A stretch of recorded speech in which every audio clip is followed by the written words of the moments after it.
I'm gonna be honest. I'm fucking mad. I'm so sick of this shit. I can't even talk. Fuck. We are going to be joined by Mr. Ian Hazzikostas, who has graciously given us his time. Always good to be here, Mike. Looking forward to another fun conversation. I did want to talk, first of all, like, Ian 9.0 could be a has streamer. been such a long time, like, comparative to other starter patches. But we did have Shadowlands delayed. 9.1, we don't have a release date yet. I just wanted you to talk to that to get us started about any issues you guys have had with development or what's been happening over your side, just to fill us in a little bit there. Yeah, I mean, there's no question that this is not the ideal release cadence for our content, for our game. I think we would prefer, frankly, to have. I prefer to be sitting here right now talking to you, announcing that Chains of Domination is coming out in just a couple weeks, and you have a bunch of new raid content to jump into and a new zone to explore and all the rest. Oh but my we've definitely god! been playing catch up a little bit. Lots of challenges, just adapting to remote work and dealing with the pandemic as a whole. Dude. Shadowlands I can't believe you itself confirmed was a it. monumental effort last year, but that was also finishing a project that was already well underway. That's Chains true. of Domination represents Very true. the first thing that really will have been done from Fully inception to COVID. completion entirely from our homes. That has its own unique set of challenges that we're still working through. Thank everybody for their patience. We have an exciting slate of content planned after this, and I think we're making great progress on that. I'd love to. I've seen some of the prognosticators and maybe even doomsayers wondering, like, is this going to be like Warlords? Is there just one tier? No, we have, there's going to be something epic and mind-blowing up next after this. Okay. And that's coming along great. Can't wait to talk about it more later. That's awesome. Sounds So good. that's 9.2 stuff, I would imagine. Yes, exactly. Okay. Epic and mind Well, I blowing. will say, I've been testing the 9.1 PTR every day since it came out. Look at his hair, man. Hoping for more and more stuff to see what's going on in 9.1. I did want to start off with Korthia because a vast array of people, including myself, a little disappointed with the world content in the base 9.0 Shadowlands, and Korthia is the new zone. The story you've done is incredible. I said this to Josh, actually, I think last week, is that the story stuff you've put into 9.1 is the best I've seen, and I'm not a story guy at all. Okay. The That's zone great. itself, though, is still really bare bones. That's great. As it's supposed to be the City of Secrets. We haven't really seen any of that yet. We've just seen a basic daily quest hub. Can you talk a little bit on what this represents? Is this just the starter, or is there a lot to come, or is this kind of what we should expect? No, there's a lot more that's still in development that will be dropping onto PTR in the coming weeks. That's good. We want to get our PTR up as soon as we're ready to start getting useful feedback on something. That's And good. in this case, it's a lot of the story quests, some of the class changes, getting that raid testing loop spun up and working out the kinks there so we can be on track to get feedback on all the bosses. Korthia is going to have a number of other daily quests, rares, zone events, and just a general reward loop that's going to be added to it. Oh, thank God. Also, playing off the City of Secrets It vibe. seems Some of those are going to be tied into seems so bare. on a narrative side, learning some of the origins of both the Maw, but also these mysterious progenitors that have been hinted at, the power The behind first Torghast, ones. power behind some of the areas that we're seeing in Korthia. And then rewards-wise, I think we're looking to something like mana pearls from Najdatar as an inspiration, minus some of the RNG benthic gear that ended up being best in slot for the There it raid. is. Thank you. I like that. I thought it was we could fine. probably do without the endless fishing and re-rolling for specific pieces. I didn't care but we about want to that. do a lot more to give outdoor world-oriented players, goals to work towards, and really a more robust gear progression than they've had in Shadowlands at the outset. It felt like kind of Covenant sets subsumed a lot of that space, and there's more that we can do there. So what you're seeing is very much a work in progress, and look forward to seeing evolving Korthia feedback in the coming weeks. Oh, I am, absolutely. And I'm really interested in the gearing stuff. I actually didn't put this down as things for us to talk about, but one thing that's got me super excited in 9.1 is obviously we've seen the Sylvanas bow, where you're adding new abilities. That's really cool. Weaponry, which has got me excited beyond all recognition. Is that the kind of thing we can expect, or are we expecting procs and things like that? I mean, every time you defeat a character of the stature of Sylvanas, perhaps. I mean, I think that started out as we knew we needed to do something pretty special for Sylvanas itemization, and her bow is we actually considered, should this be a legendary? Should this be an artifact? Yes. The initial version of it, I believe, was modifying a specific ability in a way that was proving almost impossible to balance across specs, let alone covenants.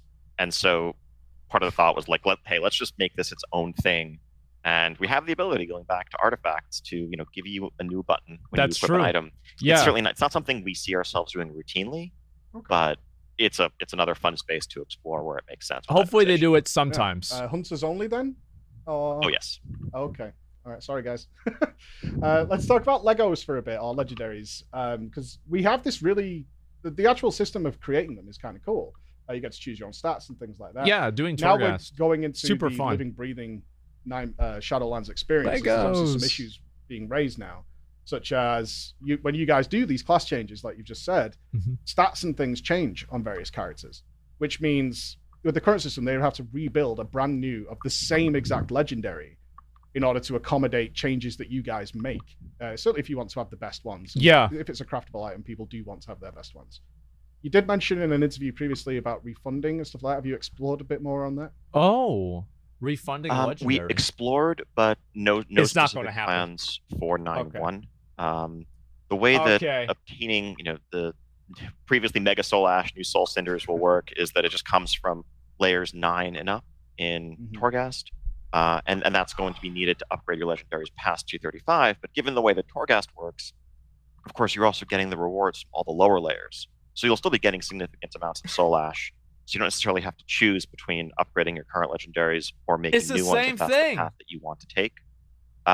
We definitely recognize that this is a pain point and are working on a longer-term solution there. It's not just wanting to change the stats on your legendary potentially, but also longer term if you crafted it for one equipment slot, but due to new gear that comes out from the new raid or elsewhere, you decide you want a different slot for your legendary. We want to make that easier to switch, but we don't know that that's going to be doable for Chains of Domination in particular, but we are working on something. Okay. So I kind of have something similar because we're having the Covenant specific. I don't think the effect should be equippable. Which I assume after what you just said. Should be like the Horadric Cube. Fresh. Do those things change when you swap Covenants? D3. Or will it be if you change from Night Fade to Venthir, for example, you would recraft the Venthir legendary? Yeah. You would recraft the Venthir legendary. Okay. Any update on when we're probably going to get to? A lot of them are designed to be paired up. Is that like a 9.2 things maybe? Because obviously when people have Covenant ones, they would probably like that as well as their class one alongside it. Yep, I think that's certainly something that's on the table. Not planning on it for Chains of Domination, but it's a space we're likely to explore towards the end of the expansion. That's superb. Okay, this is the biggest sore spot I think from the raiders in the community is Conduit energy. I mean, do I need to say anything more? What the fuck? I hate Conduit energy. I mean, everyone loves it. That's the feedback we've heard. So we just figure we'll proceed as we are. Yeah, I mean, and the feedback we've heard is not just from raiders, also from I've heard this from or arena folks, but particularly people who are active players. Yeah, people who play the multiple game. Types of content, and I think our take on Conduit energy right now is that it sucks. Imperfect for sure. It sucks.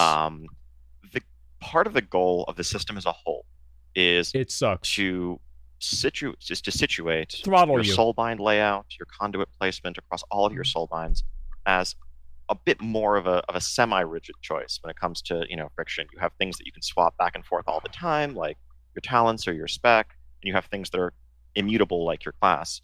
These are somewhere in the middle. The thing we wanted to avoid was yet another system where the routine behavior for most players is as you're doing your farm clear of the raid, you're switching to AoE conduits or Council of Blood, then Hearthing swapping to single target for Sludge Fist, then back to AoE cleave setup for generals, and so forth. And that just becomes an extra layer of this is a game designer problem. This is not a player problem. Elements of choice inherent in the system. Now, the flip side of that is a game designer problem. If you feel like there's only one soulbind that is viable for you for multiple specs or multiple types of content, and not just optimal, but viable, where you feel like, I'm not even going to bother queuing for arena unless I can have this soulbind with the conduits that I need in it active. That's not something our system currently supports as well as it should. Something we're looking to do over the course of PTR, and this is an area where feedback can help us a lot, is to focus on the specific soulbinds that may feel mandatory for specific specs. As we're expanding the soulbind system as a whole, adding new rows, adding new traits, gives us a chance to balance the system better without nerfing the ones that are currently good, but giving compelling reasons to use the others. That's a good So if idea. you're a druid and you can say, Yeah. I use this soulbind for resto, this other one for balance, Just make them fine. You spec can just specific. switch back and forth in the field. It all works. It's when you feel like everything has to go through one specific one that the system does kind of break down. We want to see what we can do over the course of this PTR cycle to improve that situation, though other options like increasing the recharge rate of conduit energy are There's also just on no the table. upside to this. Okay. I mean, it certainly feels. I understand the goal. The goal feels. It very just sucks political, dick, but man. The effects I'm seeing on It's the not player fun. basis, they feel punished for enjoying various aspects of their class. Because they do like to play, high end, or they like to swap around, and they like to do different things. And although the system that you're describing does make sense, is we don't want you to feel the need to keep swapping all the time. So a lot of players do enjoy that, and the players that do enjoy those different aspects just feel unfairly attacked Throttled. for enjoying the game almost. For That's no the kind reason. of bitter taste that they feel they're swallowing with systems like Conduit Energy. Yeah. And is that something that you think is reasonably fixable with the current setup, or with your plans? It's something we're trying to take into account. Like I said earlier, It's I think not. we try to draw a distinction between viable and optimal. I know those are very subjective words that people, for some people, there is no difference. And I think those are the people with whom we're always going to have some disagreement, or there's going to be some gap between our perspectives. If you aren't willing to accept something that is 0.5% suboptimal in exchange for flexibility and branching out across multiple roles or whatever, that's almost impossible to accommodate. It's not flexibility, though. When we're talking about larger gaps, where, like I said, you genuinely feel like you'd be letting your Mythic Plus group down, you'd be letting your Raid group down, you're not really able to perform at the expected level at all, then yeah, we agree. And we don't want to throw up barriers that prevent people from playing the game the way they want. I think that the challenge is where providing the people who, and I get it, there are plenty of people who are just sitting there being like, no, I don't mind at all. I would love to be able to optimize my character in every possible way for every encounter. Why is that bad? Stop restricting me.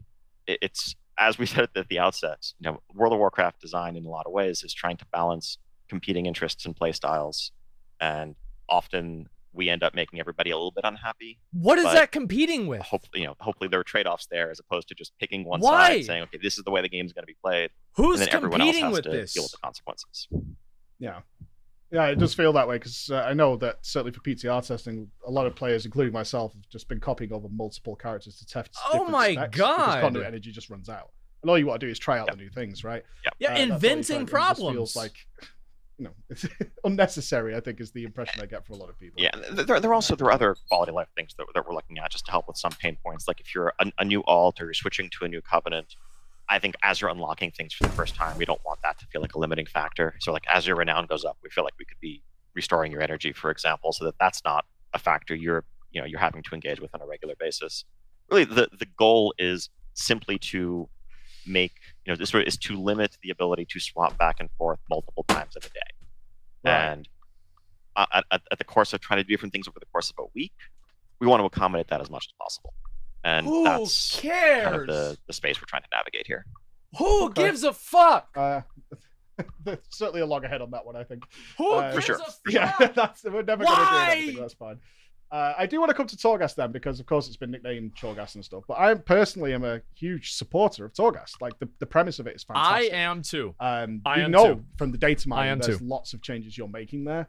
I would absolutely adore to know more about what's happening with Torghast. Yeah, how's it going to evolve? It's the big replayable feature of the Shadowlands, right? Yeah. What can we expect happening there?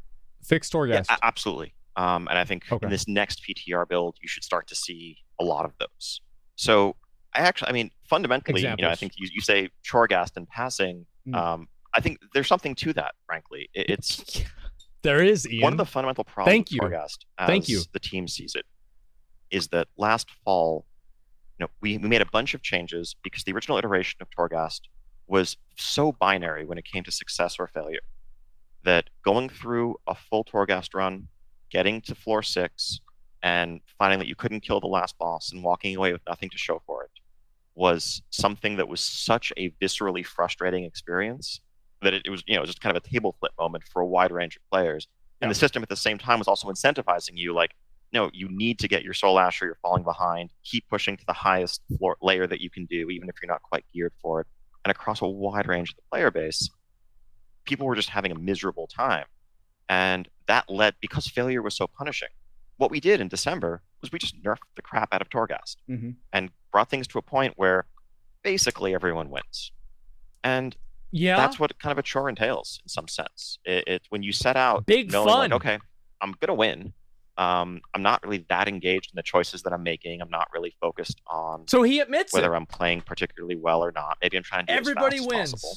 But it's just a thing I need to do, and an outcome is essentially assured. That a lot was lost there. It's better than where we were previously for a bunch of players, where they couldn't do it at all, and we're just like, okay, I'm quitting the game over this. This is miserable. But we want something going forward that actually lets us make it more challenging without being as punishing. And that's the vision for Torghast going forward. So step one was getting rid of the death counter entirely. Where that's true. So there's no Tower Grew anymore. The Tower Grew is off in the Sanctum of Domination, soon to be defeated by a raid group full of adventurers. That's good. That's good. And instead, he's right. To that's have good. More of a granular scoring system. When you go into a Torghast layer, when you go into layer 9, you'll see some new UI elements. You'll see that you have, long-term a rating. There are these 5 gems or stars, whatever you want to call them, that measure your overall performance on your Torghast run. There is a meter that is measuring your activity. It's kind of like, think of like being on a hot streak in a game like Guitar Hero or whatever, where if you're moving quickly, you're killing stuff, you're getting bonuses and racking up perks. Like Devil May Cry, the different you want to ratings. balance. Are you That'd avoiding death? Are you being efficient? Are you exploring the floors? And the more successful you are, the higher your overall rating for your run is going to be. Cool. You'll always get your Soul Ash at the end. Big good. But unlocking access to the next layer will require performance at a certain level. Similar to Mythic Plus there, right? If you think back, if you think to Mythic Plus and imagine like what Mythic Plus would look like if you leveled up your key, no matter how long it took you to clear the dungeon, that would have led to a place like what Torghast was at the start. Where you're talking about the degenerate playstyles you were worried about. Right. We're like, I mean, if you can imagine, it's like, okay, you're going to spend 2 hours slogging your way through meticulously, finishing an 18, and then, okay, time to spend 2.5 hours doing the 19. There's value in, having performance matter, but always giving people an experience that's roughly suited to their skill level. You're never going to go into a Torghast run and feel like you leave with nothing. You always have your Soul Ash.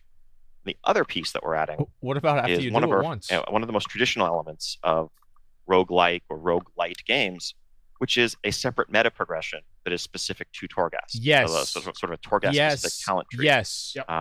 Like visions for exactly. Good. In 9.0 at launch, Good. some of those things were on Venari, tied to This Maw is reputation and Maw gameplay, and there was a little bit of a disconnect there between your Torghast gameplay and what you were doing out in the world.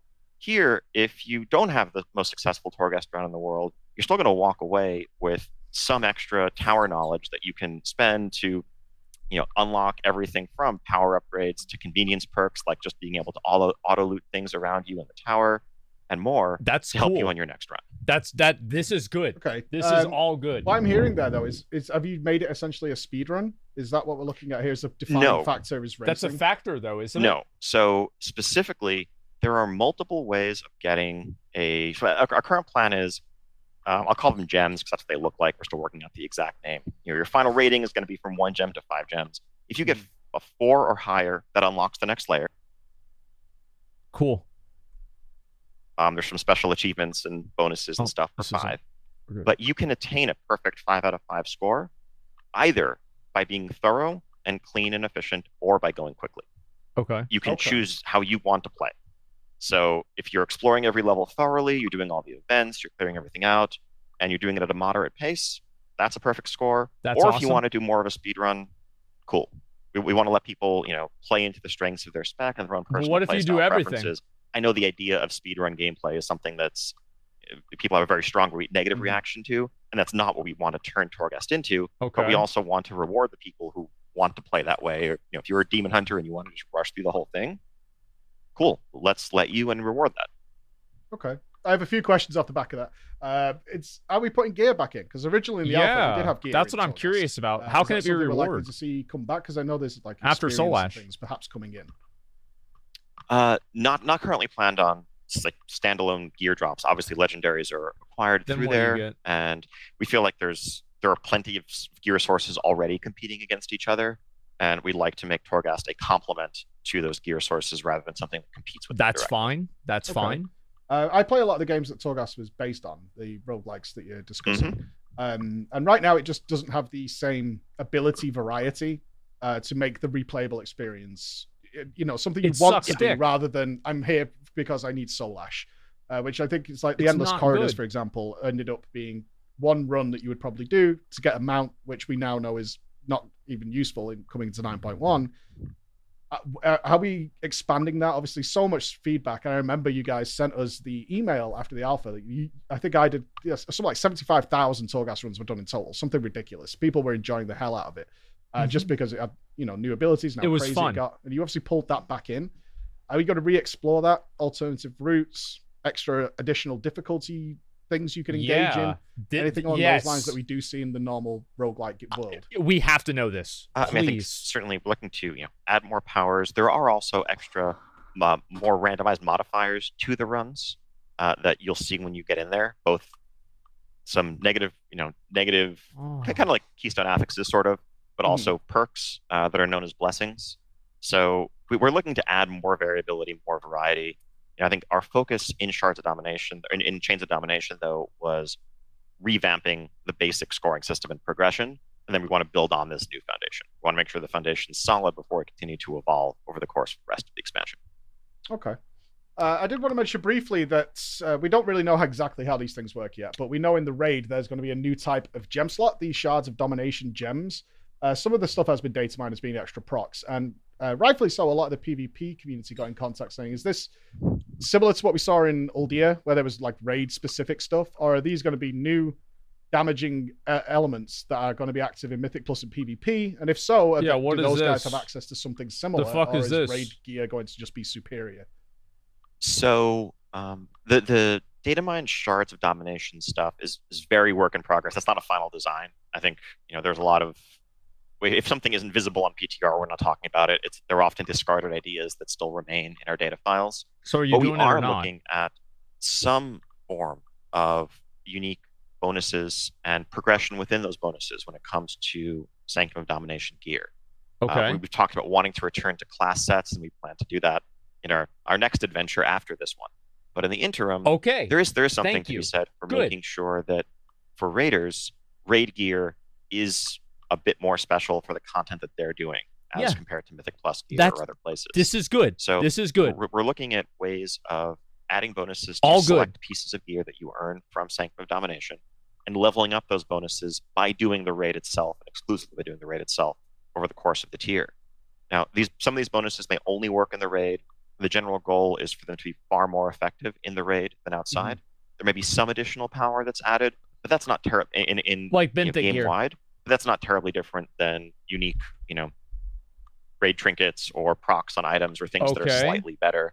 Mythic Plus has a bunch of really cool items in that space too. I'm skeptical and with the PvP about item this. level system for PvP, we feel confident that that the extra 13 eye levels that you get in PvP content from the Conquest gear will keep that gear the all-around best for that type of content. We're trying to get to a space where there's a wide variety of gear available at endgame, but if you are a raider, you're primarily interested in the raid gear and complementing it with other sources. That's what makes sense. If you're a PvPer, you're primarily interested in the PvP gear and complementing it with a couple of other sources.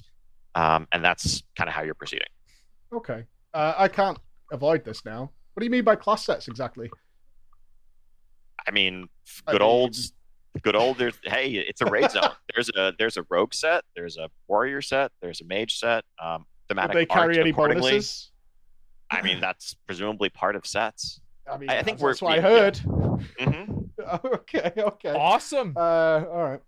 That's great. I'll take that. I want to move on to some bigger topics with you while I've got That's you. really good. I'm happy they're bringing that back. The last time we spoke, we had some big conversations, and obviously your time is limited. But now we've seen the metrics on how the Covenant's played out.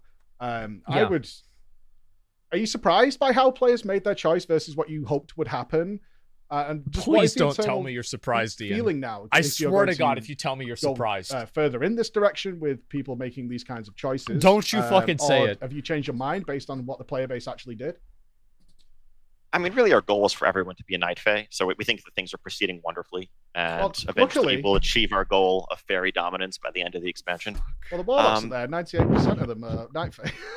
Okay. There's I knew ongoing it. balance there. This is the and furry 9.1 agenda. is also a chance to do some of that. Overall, though, I would say we're really happy with the Covenant system as an expression of Shadowlands, as an expression of the identity of Shadowlands, these 4 distinct realms, narrative What paths, does that matter? and as much headache as it's caused, I know, to portions of the high-end community, we've heard a wide range of feedback, very positive feedback about the feeling, the choice, about the feeling of identification with the Covenant, particularly across alts. It's something that largely, if I could go back in time a year, we would proceed down the same path. Now, that's in no way to say that, okay, this is a thing we're going to do in every expansion going forward. I don't think so. I think this type of 4-way choice, the central element of this expansion is something that is of Shadowlands. I think what we will be looking to carry forward, as always, are things like branching narrative paths, the feeling like you can have your own personalized experience as distinct from some of the other players in the game, and ability choosing among different abilities, things like that, but in a different form, and certainly not the way Covenants were presented in particular. Yeah. Okay. And how do you feel, like, especially with Some 9.1 horse shit. story, which we played through, it seems very much at odds with the Covenant system as a whole. How are you guys sort of dealing with that internally? Is it just kind of a gloss over? I mean, we're all working so closely together now that I don't want to belabor the point, but it doesn't seem to fit into the game at all at this point. Yeah, Well, I mean, I it think doesn't. They're still different. They're different groups with different leaders and philosophies. They're working together. Mm-hmm. I mean, the Covenants were never set up as enemies. The Covenants, I mean, other than We know the that. faction of the That's the Neverlords who weren't point. really who you were joining, and so we're cooperating throughout. And there are still specific elements of the story that a Kyrian player will experience as they go through the chapters that occur in Bastion and otherwise. But this is these 4 paths converging as we take the fight to the jailer. But the people's identity and where they're coming from, where they're drawing their power from, who their closest allies are, those things still stand, and that is consistent with the system as we see it. Fair enough. I do want to talk about systems of borrowed power. This Sucks is kind of a broad dick. subject. It was kind of a recent thing. You be brought honest. in Legion. And now at this point, systems and the idea of most of the class growth being borrowed power has become kind of a WoW staple in the last couple of expansions. Yeah, it's true. It definitely feels that this is anecdotal from me, obviously. It's worn a bit thin because we see a lot It's of 'cause things of the fucking being taken stat away from us, squishes, like we too. saw with Legion to BFA. Yeah. Then it returns in some slightly altered form. So we know a lot of the legendaries in the game are just tier set bonuses that we used to have, or they're Yep. modified versions of Legion legendaries. And we seem to be going around in this circle of here's some new stuff. but we're gonna here's- take it it's away. old stuff. Later on, we're going to give it you back. And how do you guys see this long term? Are we going to see next expansion the Convoke the Spirits legendary, for example? Please, no. Yeah, I think that there's certainly, as we saw, Please, with, no. the Legion artifacts, there are some things that end up feeling so iconic and so successful that people want to keep them in some form, and we generally find ways to make that happen. On the topic broadly, we agree. This is something we talk about a ton internally when we look at our systems design and the direction we want to take for following expansions. I think looking back to how we ended up here in the first place was, honestly, I would say about 10 years ago. The development team came to the realization that permanent, evergreen, layered expansion of systems, character complexity, abilities just wasn't infinitely sustainable. That if you're giving people 3 new abilities every expansion, if you're That's what adding happened in new Miss professions, Pandaria. you're adding permanent enhancements, at some point the system kind of collapses upon itself. There's homogenization, there is just general ability bloat, Happened in and Cataclysm. complexity that is where things are being added because something Unnecessary. has to be added, not because the game needs it. And so that led to us pulling significantly back from that, really from Mists onwards. And what we saw in Warlords was the feeling of like, well, there's kind of nothing. Like, Yeah, my class there were Draenor sucks. perks that you got while leveling up, but I don't think those were tremendously exciting. And players didn't feel Nagrand like Wolf? Come on. yeah, exactly. And It was cool. There just felt like a significant gap there. And so the idea was, okay, well, if we're not comfortable with permanent, expansions and additions to players' characters, what if we do temporary ones? What if we pull out all the stops? And Legions was, I think the Legion system was probably the most successful of all of these. It was. For I a couple agree of with reasons. It was certainly very fantasy forward, but also, frankly, it was new. Yeah, People novelty, hadn't right? kind of, Yeah, people first hadn't time. understood where it was headed. People didn't get their Ashbringer and think to themselves, well, wait, what's going to happen 3 years from now? How are they going to fix this? How are they going to move on from this? It was just, no, I'm getting all these cool powers. I am getting stronger. It's a good insight. Doing awesome things with my weapon, doing awesome things with my class Hull. And then we saw at the end of Legion when we had to burn out your artifact because it was literally more than doubling your power and adding a dozen different effects to your character that were not sustainable going forward to people who hadn't even played that expansion. That felt pretty crappy. It did. And so I think looking forward, we want to find a middle ground. I think we want to look. That's good. Discussing ways of getting back to how we can still have that core RPG element of permanent advancement of your character. Of I'm a mage. Yeah. And I went to the Shadowlands and I overcame these foes and I learned things and I came back as a better mage. Not, I had this thing while I was there that I left behind that I never get to use again. True. And we'll have more to talk about how those philosophies express themselves, in the year to come. I think this is not a mid-expansion pivot, but we agree with a lot of the community feedback about the risk of borrowed power just feeling like just a treadmill where you want growth, you want forward movement, you don't want to get something then lose it, then get something new that replaces it, then lose it. That's exactly what's happened. We want to find a way out of that trap. For 5 years. Well, it feels like you're going in the opposite direction now, right? Because you're now bloated with borrowed power things. In the other, in the same vein as like making all the legendaries, is there's so much stuff now of the 3 expansions that's been given and then taken away. Is that now there's a huge array of things, and there's certainly the problem we had coming into BFA when you started saying, okay, we'll put some of these into the talent trees. Is that but we had both of those originally, so it was much better. Take it away, combo. give it back, then they're happy again. I want to talk about the fear you guys expressed, and I remember the discussion that you brought up earlier. You can't just keep adding new talent rows endlessly. It's just not going to work. And you said you were fearful of how that would look. Would it be a blade storm that fills a raid by the end of it? Yes. Things like that. Are you still having that fear, or is that something you're willing to relax on in order to add in these features long term? I think we have. I think the answer is both. We absolutely have that fear, but we have to be willing to relax it a little bit and engage with that fear to some extent. I think the concern, and I can speak to this firsthand. A dozen years ago, I was a class designer working on classes and trying to come up with, along with doing counter design, trying to come up with, okay, what are the new Death Knight abilities going into Cataclysm? What are the new rogue abilities going into Cataclysm? Fuck rogues. And a lot of the time, you had well-rounded classes that didn't have clear things they needed.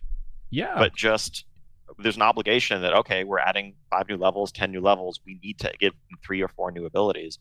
And those are not necessarily the best design things. You end up with, okay, it's an extra cooldown. That's easy. Everyone's going to like it. Game developer problems. Are you responsible for Dark Sim? Perhaps. That was a really cool ability. A rare case where great ability. This is an awesome ability. A rare case because when working as both a class designer and encounter designer, I could write a check for my other self to cash because that was a huge burden on encounter design. But hey, if I can sign up for it, no problem. Yeah, for sure. Yeah, that was a badass ability. Yeah, and I think the risk is when we're adding stuff because we need to add stuff, rather than we're adding stuff because we have a cool idea, because it's going to make the class, it's going to make the experience more fun. True. It's going to give them some new way of engaging with group content or whatever else. And so that's the trap we want to avoid. But I don't think the answer is let's do none of it. Let's give you no permanent additions to your character and have everything temporary. I think we need to find a middle ground where, and we've always had borrowed power in some form. I mean, we talked about set bonuses earlier. The gear and sets were like the original form of that, right? Yeah. You have extra things that modify your rotation, that modify the way your character plays. Then you leave them behind and you move on to the next tier and you get something new. And it's all about finding a balance. Yeah, for sure. I think we've gone very heavily in the other direction now, right? With several systems all doing those things. But it's definitely something that we see more and more is like a recycling, which obviously feels bad from both sides. I'm sure you guys would like to be a bit more creative as well with the stuff that you get to put out there for the players. You would hope. Absolutely, yes. And looking again, we'll have a lot more to share beyond Shadowlands. I think, though, getting back to it, I think we're happy with the Shadowlands ecosystem, the range of how those things interact with each other, what the about choices Anima? Players have to make, the depth to the characters. We just want to find a way to carry that forward in a more. I might make a video after this. Not have to come up with a brand new system that people will go into in our next expansion, already beginning to ask and knowing that it's going to be temporary and that they're going to have to leave. I might make a video after this. Okay. Like, this is crazy. When reviewing, like I say, we had over 1,000 questions come in for this, and a big chunk of that was about item levels and power gains and things like that. So I do want to address with you is that the power inflation currently in the Shadowlands is pretty extreme in a very tiny band of item levels. So what we've ended up with is a kind of strange situation where people are reaching, say, 200 item level. A Mythic Raider is just 20 item levels ahead, yet they're doing multiple times more damage. Yeah. Which is doing two things. It's making people feel that this item level 200 gear that they're getting is absolute trash, worst thing ever. And at the same time, we're seeing these raiders who are just, and PvPers as well, who are just skyrocketing and makes a lot of players feel like they just have no chance. Even though I'm so close, numerically, I'm 10 item levels behind or whatever. But the inflation this time around per item level has just gone nuts. Is that going to be something that's addressed, or is this going to be something that by the end of the Shadowlands is just going to be extreme? Ask about boob sliders. I'm actually interested by the premise of the question, and I disagree a little bit with that. Okay. I think if players are looking at Mythic Raiders doing, multiple times their damage, frankly, that's a skill issue, right? That there are, as you yourself very well know, there are skill gaps there when it comes to performance. The power budget for our gear hasn't changed in years. One item level is roughly 1%. That's what it was back in. Get good. And Wrath the Lich King, I don't know, heroic Ice Crown gear was 13 item levels higher than normalized Crown gear. If anything, I would say the rate of inflation has shrunk slightly. We used to have 15 item level tiers. Last expansion, we're down to 13 this time.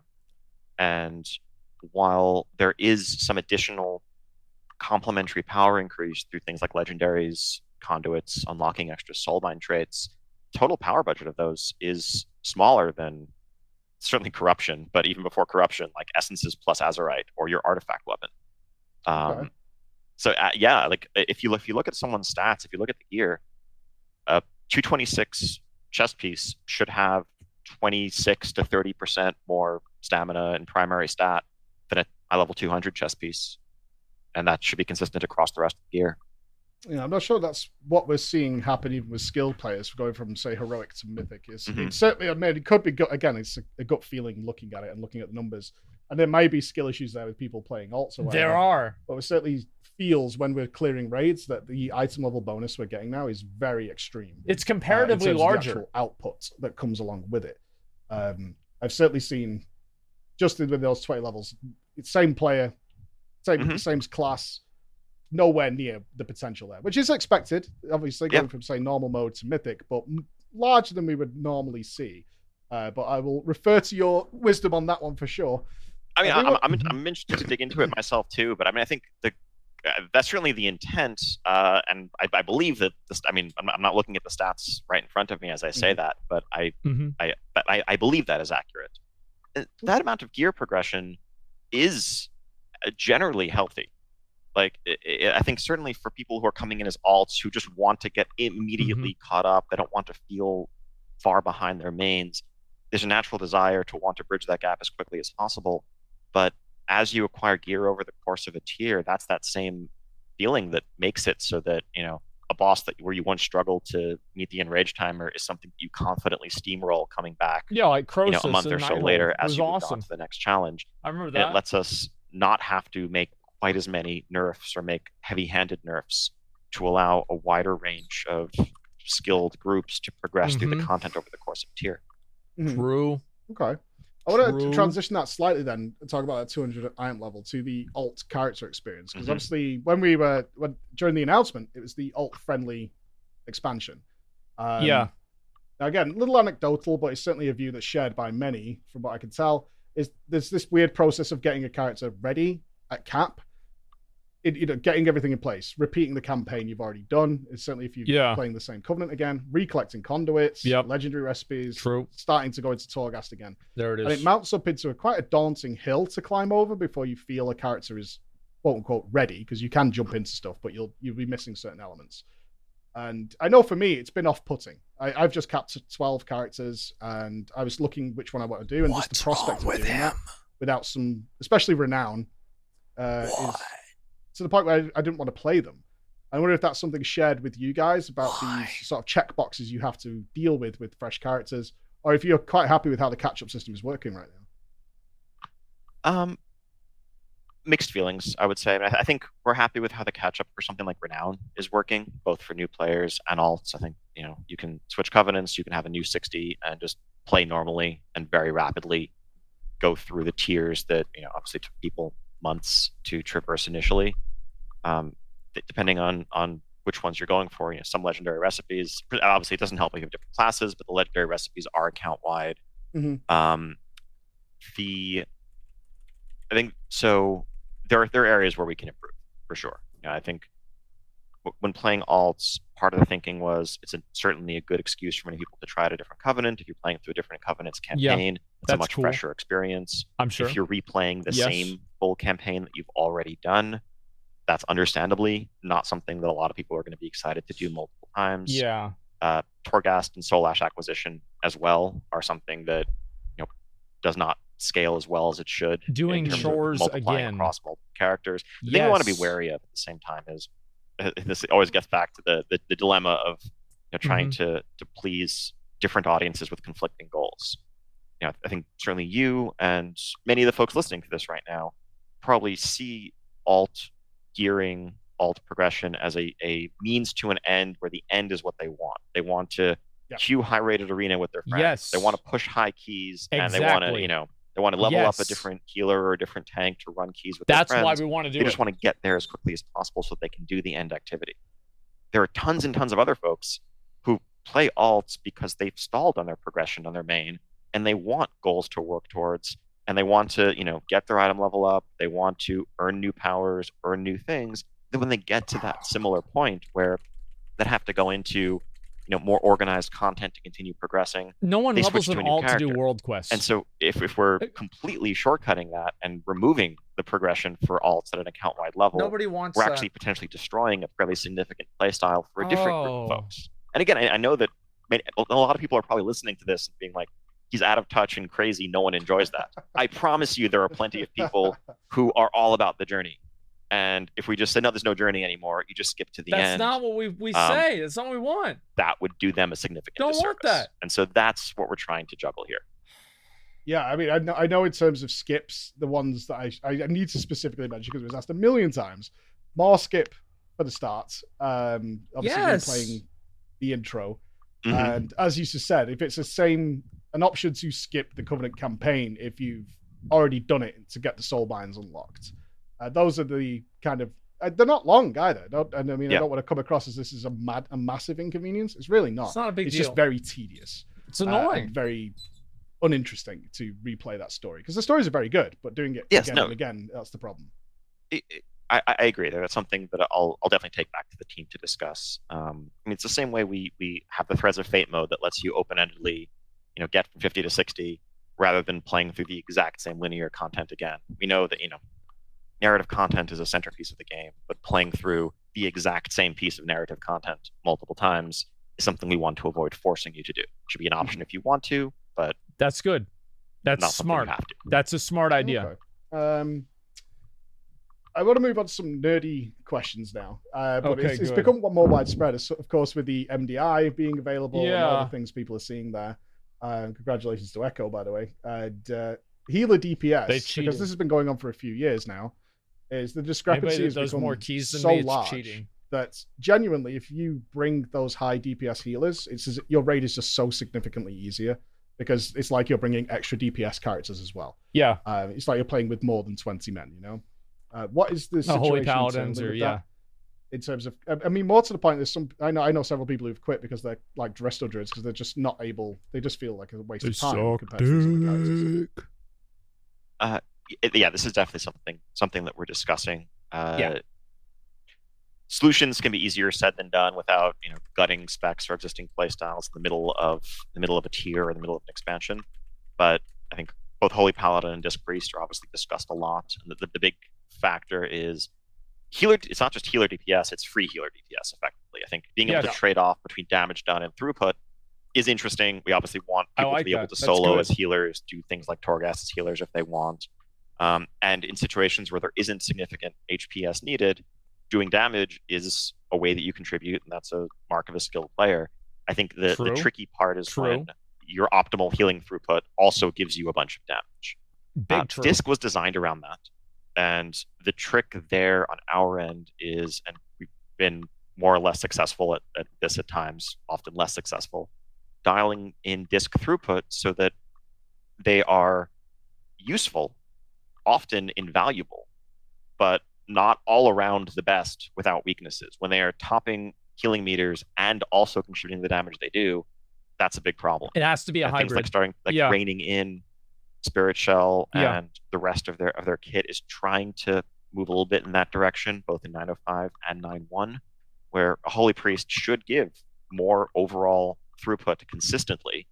But when you bring a Disc Priest, well, their absorbs can be like truly irreplaceable if they let you survive mechanics that you otherwise wouldn't be able to. And then, of course, their damage is their damage, while still giving them enough throughput to be able to manage a dungeon or other content if they need to. Holy Paladin is a bit of a different case, where I think they are a larger problem. Some of that is, some of it's Ashen Verdict stuff, but I think it's also that it's OP. One of many playstyle that is one of insane. Many has become kind of the default and the highest throughput playstyle. Having the option to spend the fight in melee range, spending a third of your GCDs on like Crusader Strike and Judgment, that should be an option for a Holy Paladin. But the fact that it's the best way to play a Holy Paladin, I think, is not ideal. And if you had to trade off healing throughput to do that damage, that would be a better space for the spec as a whole. I agree. Again, none of this is about I agree. Making Holy bad or nerfing them as healers. It's having them make more of the same choices that other healers have to make when it comes to damage or healing, not just free damage as I'm healing. Yeah, it's just something I know has become a much bigger deal year on year. And there are certain classes, like playing Mistweaver, you can talent fully into doing melee healing, yet you feel like you're doing 10 times as much work as a Holy Paladin and getting absolutely nothing for it. While weaving it's just it's imbalanced like that. And that's all there is to it. Those guys just feel like, what's the point? It's imbalanced. If I'm going to have to compete against this level of thing. Yeah, agreed. Right, and I think we've seen it become more and more prominent because I think community sophistication continues to improve, and people, value this more and more. I think the mark of a good healer of other specs is weaving in damage when you have empty GCDs. Yeah, that's good. It's healers. Not just about your HPS; it's about what damage you can do. And so, the couple of specs that excel in both regards are rightly, considered as such. It's something we need to make adjustments for. Okay, that's good. Another big concern that I had from the Raider friends was obviously the effect of raid cooldowns, individual buffs. This covers a lot of ground, Ian. This is from PI and certainly Anti-Magic Zone. Yeah. Especially from the melee friends out there who look at the very limited raid spots they get amongst all those specs. Yet when something like AMZ is just as good as it is, 2 of those are taken instantly by DKs because they're just making the fight so much easier. And I know there's been some back and forth in previous interviews about we don't want to just give everybody a raid buff. We don't just want to do X and Y, but it's certainly causing frustration, I think is the word we're looking for. I'm wondering what your internal thinking on this is. AMZ is too good. That's, oh no! Sorry, Death Knights. I'm so sorry. Death Knights you convinced me. I thought it was fine, but then you stated the case. AMC, so you said, Mike, was it? And okay, problem solved. Nerf AMZ. Yeah. I mean, this is something we can talk about a bunch. I think I was watching. I think Max had a video recently on raid comps and melee slots, and he was also making the point of like, there's this finite number of melee slots, which separately we would like to increase, but that's more of an encounter design question. Yeah, and true. You're currently allocating half of them to DKs. And having a tool like AMZ is awesome. Having tools like Darkness and other things are awesome. I think AMZ is just right. Something like that potentially, yes. Yeah, that's what it used to be. I think are lacking actually in raid utility. Rogues are stupid. They don't need raid utility. Rogues can definitely use something there. I think rogues have it covered in dungeons, but when it comes down to they're dumb. Currently looking at your raid comp, there aren't enough reasons to say, oh no, we can't sit the rogue because blank. Like, what is that blank? There needs to be something. Just get rid of rogues. With AMZ, it's just a question of magnitude. Honestly, in most situations, arguably, like AMZ is perhaps better than a major cooldown like Power Word Barrier, right? Most damage is magical, good. So 20% DR on a 2-minute cooldown versus 25% on a 3-minute cooldown. You probably take the former in a lot of cases. Yes. And you can stack them easily. That's not great, right? One of the things we're discussing, we want to make some changes here. One of the things we're discussing is actually bringing back, like AMZ long time ago used to have a total absorption cap. Yes. Kind of like a stronger version of Earth and Wall Totem. Yeah. I think there's probably some version. That was in Cataclysm. It's still good. It's effectively not nerfed at all for dungeon use, or you're dropping it on a flag in a battleground or whatever. But you're not getting quite the effectiveness that you are using it on Denathrius or Council. Yeah. In a 20 plus. That's probably a good idea. And we want it to be useful. That's what I thought. That's still how it was, honestly. Quite the just amazing all-purpose solution that it is now. Yeah. I'm so glad I do not have my chat open right now. I know I'm in for it. But I will ask about the ferals as well. It's just more of a personal thing. Ferals are bad. Feral, but it's one of those specs that feels like it needs to be 20 to 30% ahead to even be considered these days. Remove feral. It's such a hard thing. I don't envy your position here, Ian, by any means. It's like, do you just give something to everybody and call it good, or do you take things away? But with the melee specifically, it does feel like there's 10 specs for so few spots. So maybe that's an overall thing with range. Melee sucks. That's the problem. That's really what it and so do warriors. I mean, yeah. One of the things we're hesitant to go back down the road of is spec-specific utility, where it's like this particular spec of a class brings a unique benefit that makes people feel like they need to respec or should, go as that thing. It's more about class level utility that we're trying to emphasize. And druids have tons of great utility. It's just that it feels like it's so often better provided by, let's say, your Moonkin currently, and that's a little bit of a broader spec balance issue. But a lot of this just comes down to how many slots are seen as viable for melee in raids. Just make 40-man raids again. I think it was interesting. It's an interesting discussion. Getting back to that match I mentioned earlier. He kind of took it as a given that, there's like 5 melee spots, right? You have 14 DPS, you basically have 5 melee and 9 ranged. And then within that, this is the calculus. Like, we need to raise that number. 40.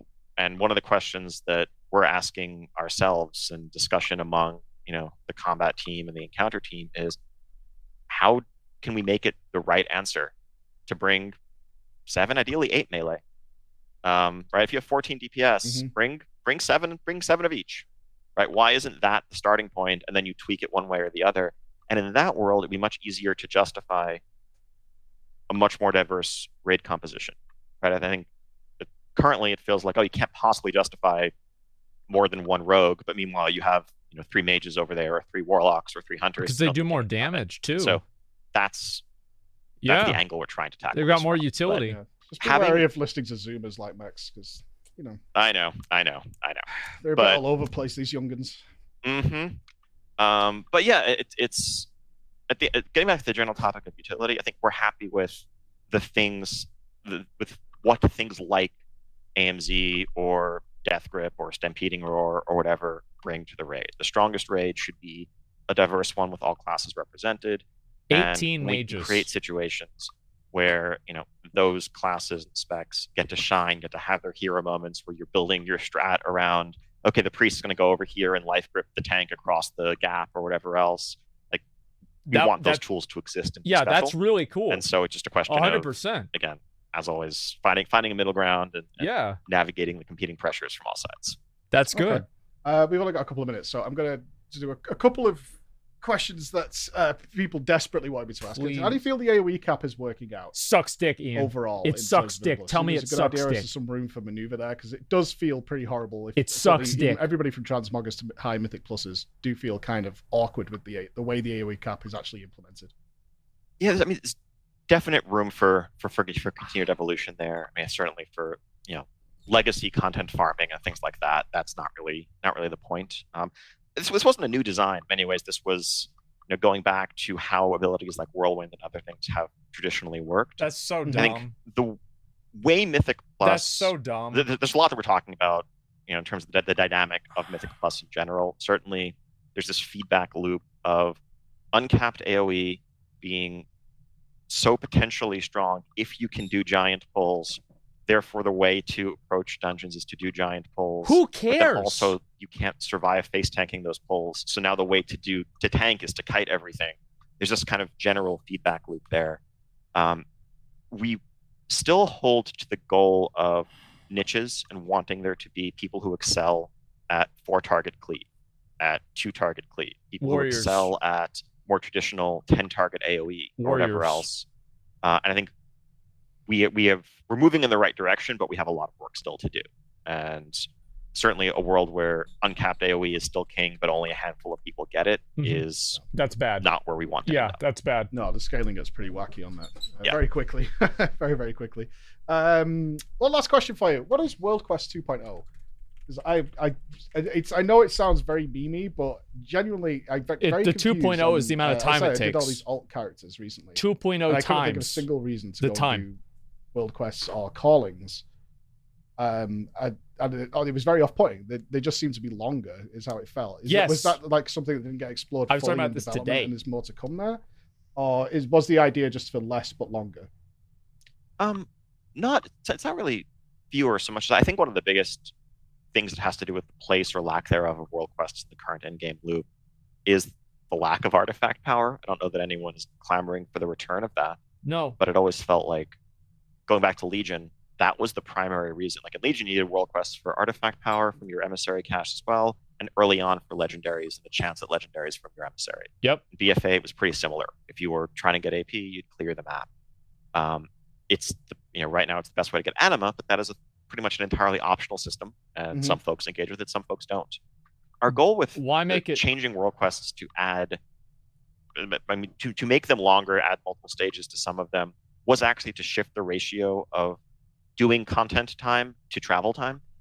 And because it felt like by late BFA especially, world quests were like, I spend 85% of my time traveling from place to place. You said that in Legion. And like 15% of my time, killing this one mob or rounding up these things and quickly clicking them and then moving on to the next space.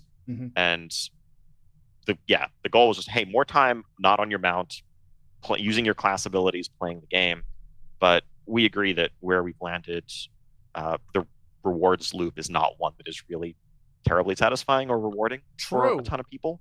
9.1 offers a chance to change that to some extent going forward. But as we evaluate the role of world quests, we want depth and variety, but also a reason for people to do them that isn't just an AP grind. Okay. If I could leave on a teaser, one of the best features I've had in World of Warcraft for a long time was the Mage Tower. And it gets brought up in every interview you have, I'm sure. But 9.2, you mentioned there's some pretty huge things on the horizon there. Are we going to get another Mage Tower? Are we looking to that? Because I also remember, to clarify the scene, I remember how miserably it was initially received. Because so many players just couldn't do the Mage Tower. Because they're fucking garbage. Bad at the game. But then it became overwhelmingly popular. Yeah. Is there anything that this is solo adventure, solo challenge that people can plug away at, work at, something like that isn't Torghast, which, like you said earlier, is designed to be won? Is there something like that in the works? Not a repeat, obviously, but something like that? Nothing exactly like the Mage Tower in the near term, but we share your love for it and the community's affection for it, and it's something that we want to find another place for. Some of it is also the idea for the Mage Tower actually started from the rewards. Like, we had these artifact appearances that were incredible that we wanted to give out, wanted to come up with a way to give them out. And so we had, hey, you get this one from doing organized raid content, you get this one from doing PvP. Ian, what if we have one that's all about solo achievement? Oh, I want it. We need something that makes a carrot is kind of a carrot, carrot on a stick is kind of a crappy phrase for it, but it's like, what's the thing that's so exciting that makes you want to persevere, that makes you want to go through all of that learning, all of that progression, and make it feel worthwhile in the end? And when we have something like that to give out, I think a Mage Tower-like system is pretty much at the top of our list for the kind of thing we would want to build. Yeah, absolutely. So it's more a case of you're looking for the report, that you're looking for an appropriate reward rather exactly. than okay, not that actually makes a lot of sense. I'll accept that answer. Suggestions from all these people about something Sure. that may be good. Yeah, I mean, and I see in chat, and some of it is also not necessarily global either. You know, I saw in chat some mentions of like Green Fire for Warlocks. That was another great example, right? That turned into a solo challenge for people because we had something cool we wanted to give out, and we built something around it. That's something we want to continue to do, and it may not be for everybody. It might be for one class, but it's more we can do. That's superb. I want to thank you for your time again, Ian. It's always a pleasure. Yeah, likewise. Always fun chatting. Soon we should be able to actually, see each other. IRL. I can't wait. Come on. Yeah, I think I still owe you a beer from the last time. It should be Sounds good. like a plan. Hopefully a real BlizzCon at some point in the not too distant that would be future. good. Yeah, BlizzCon Line didn't quite have the same feeling to it. It's that's not for the sure. same thing. But thank you very much. So 9.1 is next month, yes? What's the calendar right now? 9.1 is soon. TM. Honestly, That was good. It's when it's ready. That right? was we know good. we know everybody is. He almost got him.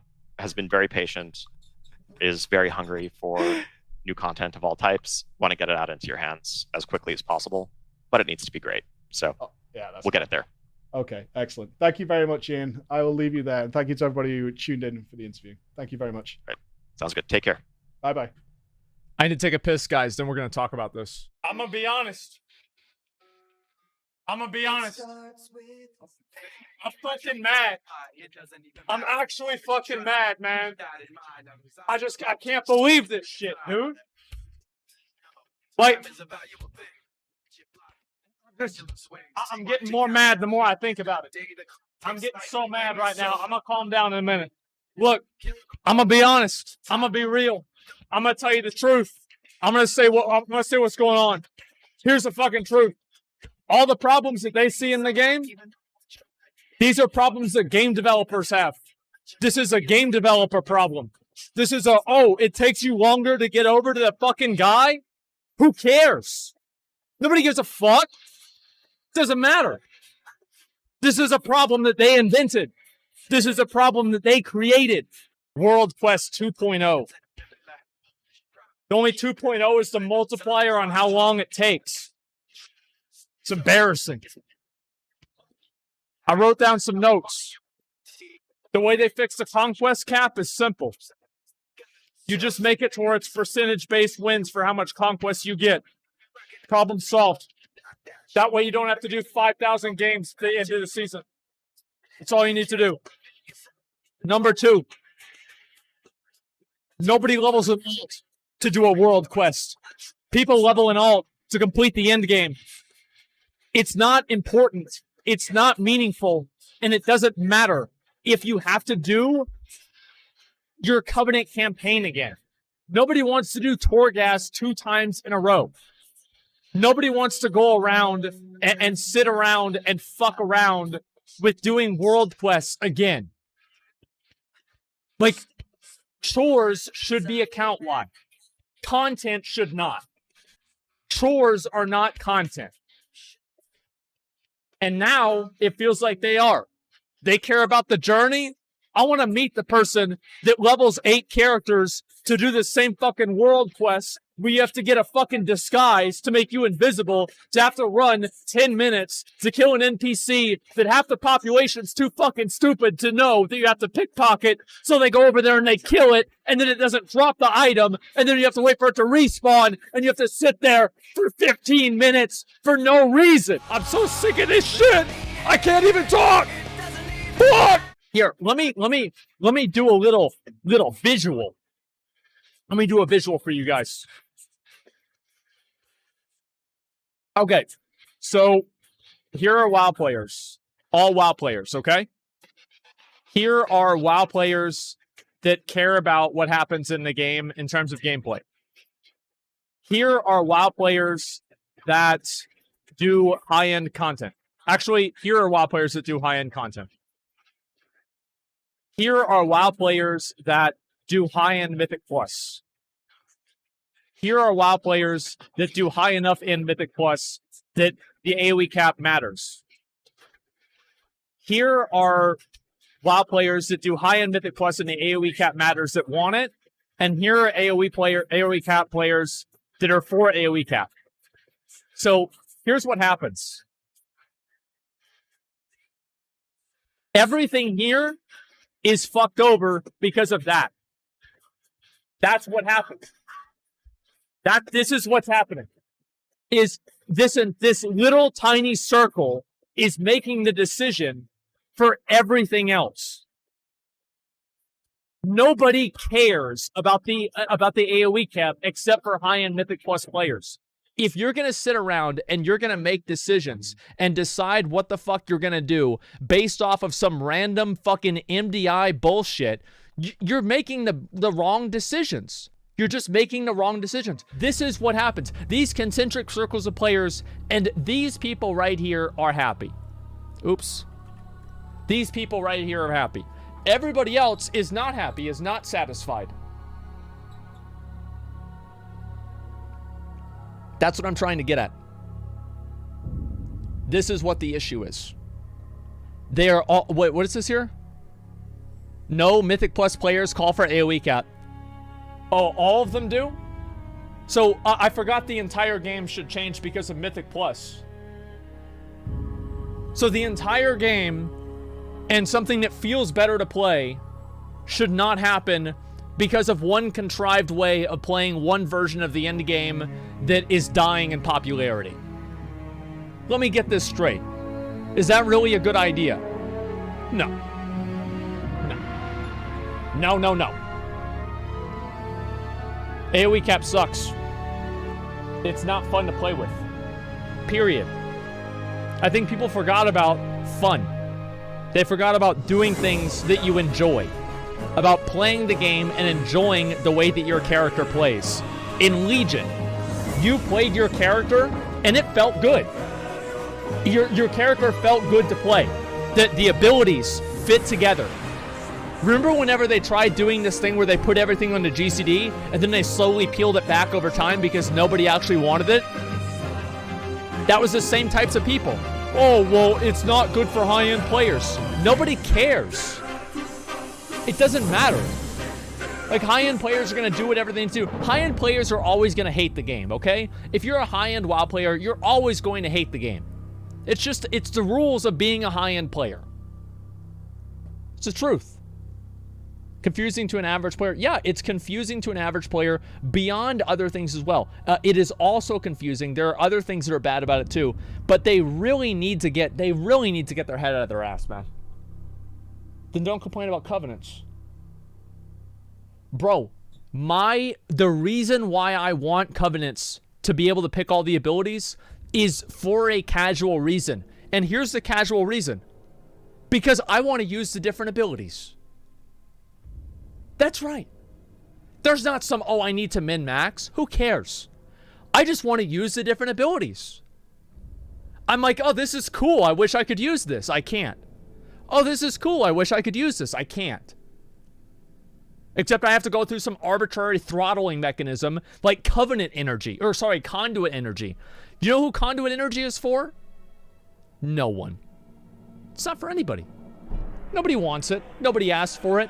Who asked? Nobody. Nobody wanted this. No one was thinking, oh my god, it's going to be so stressful. Oh my god. What if, so I have to go and open up my menu and click the other button? Oh my god.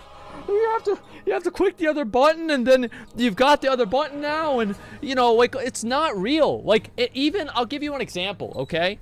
If you go and you look at, after people have the raids on farm, a lot of people just kill the bosses with the same gear on, even if they could swap it. Because they don't care anymore. It's easy. It doesn't matter. Like, it doesn't make a difference. It doesn't help anybody. This is just, it's crazy, man. Why do you hate rogues? I don't hate rogues, man. Yeah, I don't hate rogues at all. Like, it's just... I don't think it's a matter of having it or not. It's not the point. Some people having it and some people not having it is the actual problem. No, I think that there should be some abilities that aren't AoE capped and some that aren't. of course, right, if they're going to do it. Like, I don't think it should be 100% either way or another. But the problem is, like, whenever you can abuse the ones that are not AoE capped and still get the same effect out of it, that's the problem, okay? Who the fuck cares? What's the argument? The argument for not having conduit power is very simple. It limits choice and it limits player freedom based off of a perceived problem that's not reflected in the player base feedback. This is a game developer problem. This is, again, it's a game developer problem. This is not a player problem. You think people might stop after this interview? No, because we care. We're like, if you haven't stopped Shadowlands by now, you're fucking addicted, okay? Like, you're in it. You're in it, man.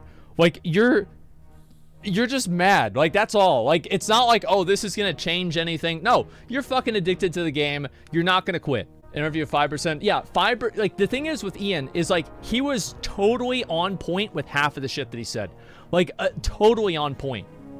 But the other part, he wasn't. He wasn't. Like, the Torghast Changes, here's what the problem for Torghast is. The gameplay sucks, and it's repetitive. You look at the same exact zones, you do the same exact things, you get the same exact powers, and every run feels generally the same. If you've done 10 Torghast runs, the 11th Torghast run is going to be basically the same. Also, you get nothing out of Torghast besides Sylvanas. That's it. And after you do it the first time, there's no reason to go back and do it again. The cosmetics are few and far between. The rewards for the endless corridors are really cool, but that's not the only thing the game has to offer. It just needs to get better. It needs to be more dynamic. And it's not more dynamic. It is the opposite of dynamic. It is repetitive, it is formulaic, and here's the thing. Like, let me ask you guys a question. How many of you guys have that handful of abilities in Torghast that you know if I get X or Y, I'm good to go? How many of you guys have your build decided before you even enter the dungeon? Because, yeah, everybody does, right? It's like, if I'm Warrior, I build Condemn. If I'm Fury, I build Whirlwind for clear, and the other ones, I'll kill the boss anyway. It doesn't matter, right? So I just build Whirlwind for clear, and I run through it. Like, everything, yeah, invising with the Mage, exactly. Auto attack, yeah, of course. Horrific visions, except, yeah. So what Ian said that is a big pog, this is a big pog, I want to say this, is the idea of progression and the idea of having a new set of meta progression inside of Torghast that you can work towards. Big pog. I was very happy about that. That was great. And I am really looking forward to hearing more about that. But what I heard too many times in the interview is just wait for 9.2, which I understand. COVID sucks. I get it. I get it. I understand. And if we have to wait for 9.2 for the game to be good, that's okay. I will wait for 9.2. But I want it to be good. I don't want to sit here. I don't want people to say, yeah, it's copium, because, yeah, no, you're not wrong. No, you're not wrong.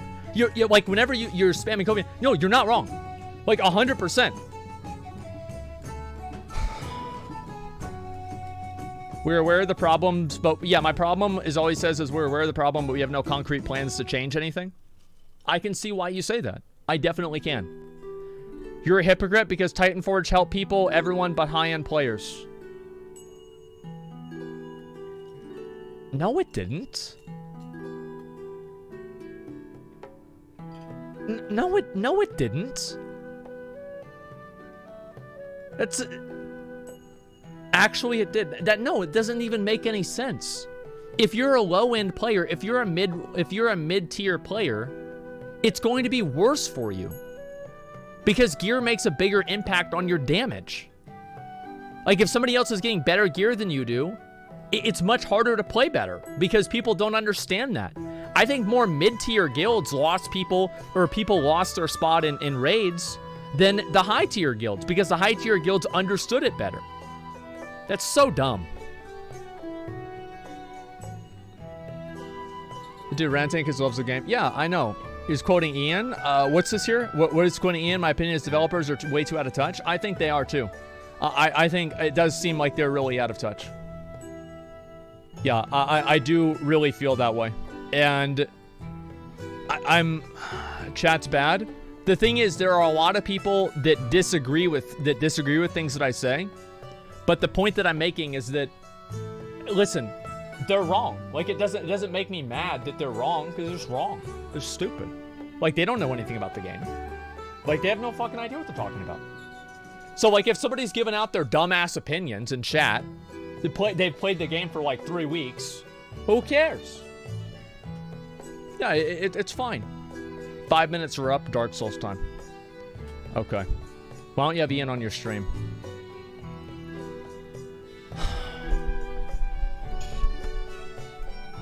Four weeks, actually? Shut up. All right, boys. Okay. All right. All right.